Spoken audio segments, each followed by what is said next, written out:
Dave Hughes is a person that I like a lot. A great fisherman. He's a great fly tyer. He told a couple of stories. One, he was fishing some a blue ribbon stream, and he was real excited about being there. And he got there early morning and fished all the way to lunch and didn't even have a bite. So he was getting real frustrated. It was warming up. So he went up on the bank, sat under a tree and took a nap. When he woke up, there was a man coming up the stream fishing.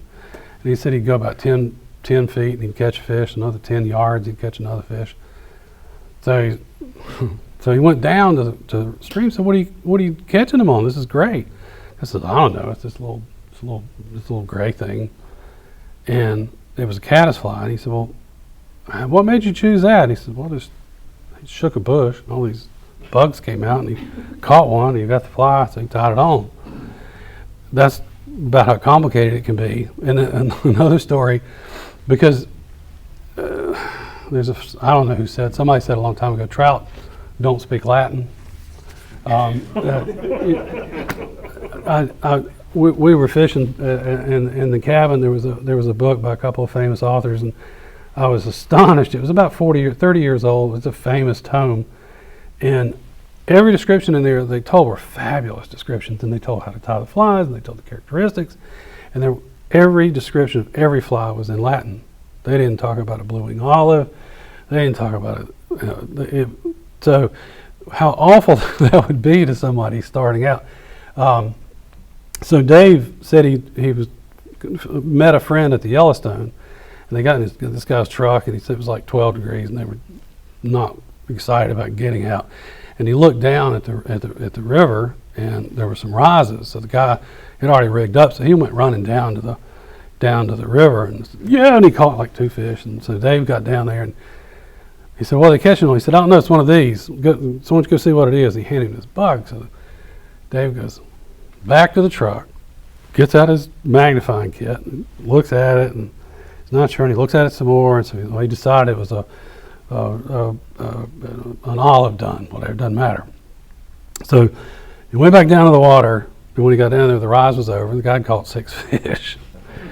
So running back to the truck to identify a bug to see which species it is, it doesn't always work out for the best. So this fly is a soft tackle, which is useful in representing a lot of different things. Principally, it would be considered an emerger, which is a part of the bug's life cycle. This is a regular nymph. This happens to be a pheasant tail. This is a curved hook, but it's a gold ribbon hare's ear. These two, this and this, those two patterns represent this many bugs. So one of the things in matching the hatch is a great little nice rhyme, and it too is the major challenge for major waters. In North Carolina, we fish delayed harvest as a general rule, or wild waters.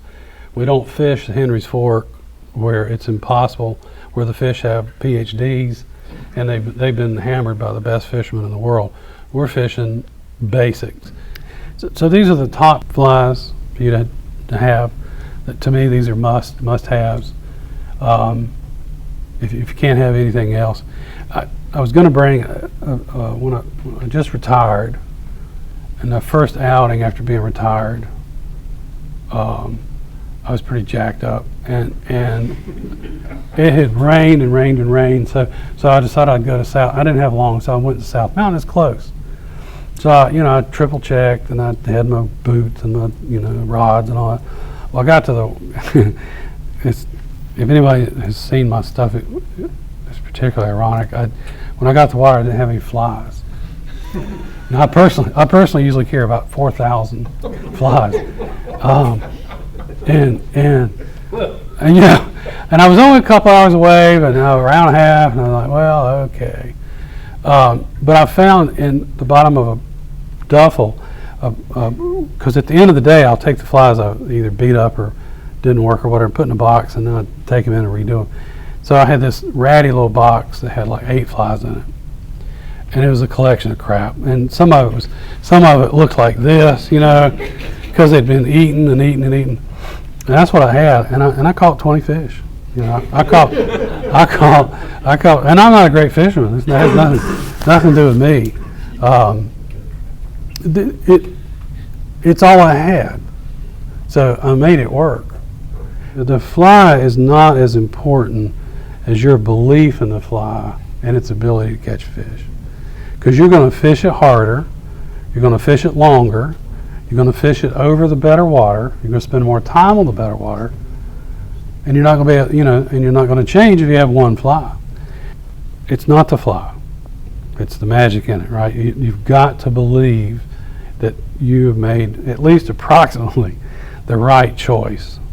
It's not. I'm not saying you shouldn't change flies and you shouldn't search, but when you find one, it's your box is different from your box. It's different from my box.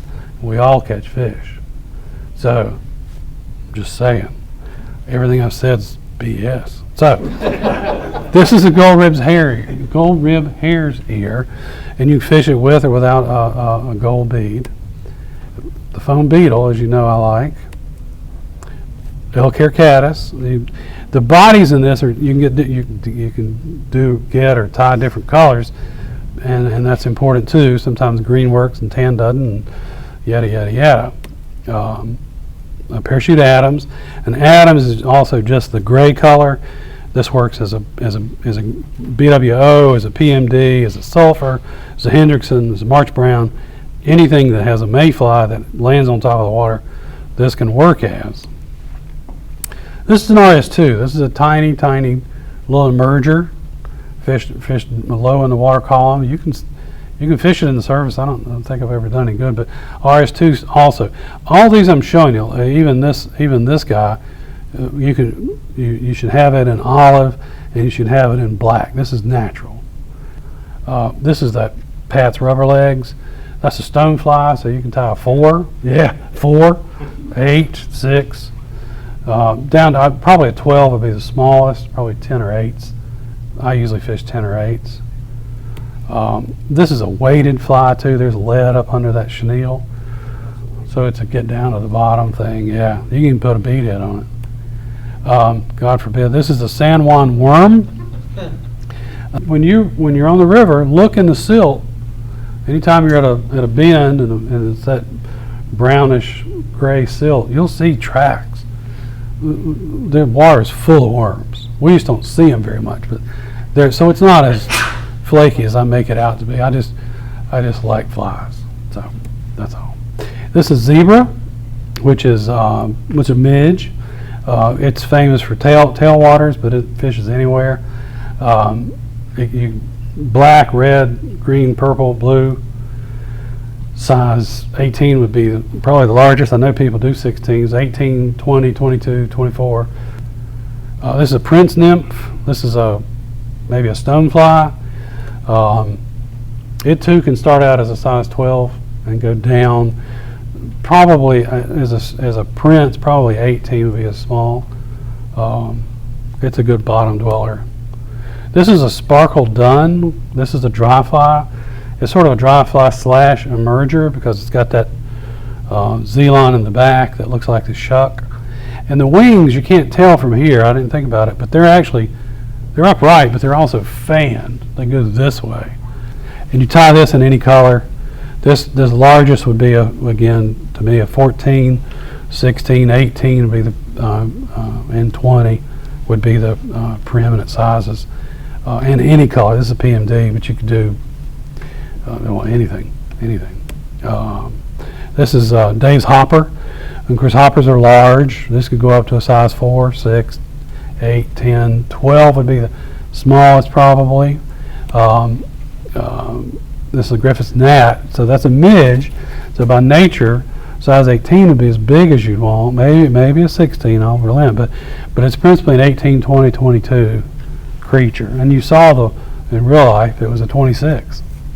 So that's just too much for me. But don't be afraid of small.